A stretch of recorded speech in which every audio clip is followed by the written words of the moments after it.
Welcome to the session on underemployment equilibrium, deficient demand, and deflationary gap from the unit Determination of Income and Employment. Underemployment equilibrium is a situation when equilibrium is attained below the full employment level of output. In other words, aggregate demand is equal to aggregate supply at a level of output where resources are not fully employed. So there's a gap between the actual and the potential output in the economy. The reason for underemployment equilibrium is deficiency of aggregate demand. So let's dive deep into understanding the concept of deficient demand and how it pushes the economy to underemployment equilibrium. Deficient demand is a situation where aggregate demand falls short of aggregate supply at full employment. That is, AD is less than AS at full employment.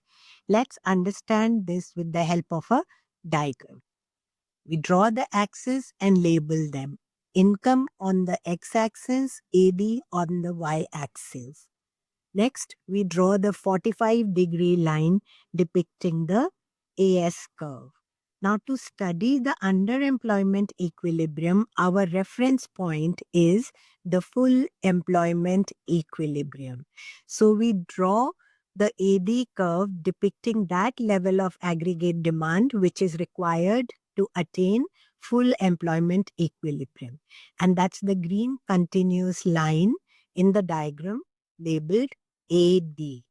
E is the full employment equilibrium point and Y star is the full employment level of income.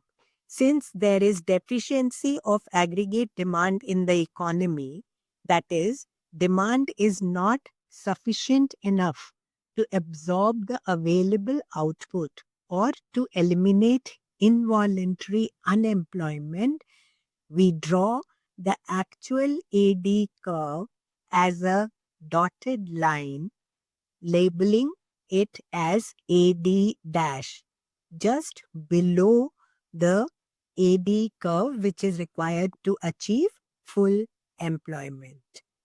This AD dash curve depicts deficiency of aggregate demand and creates a gap between the actual AD and the AS at full employment level.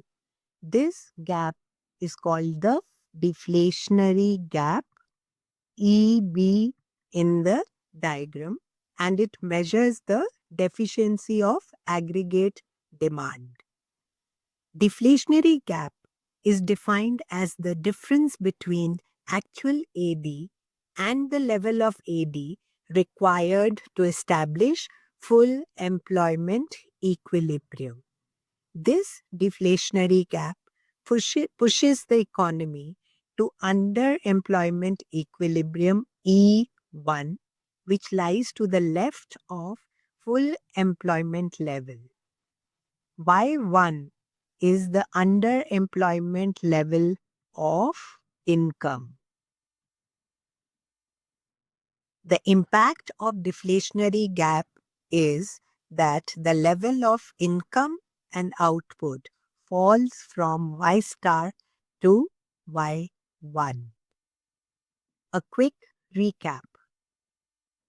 Deficiency of AD leads to a deflationary gap at full employment, pushing the economy to underemployment equilibrium, thereby reducing the level of output, income, and employment in the economy.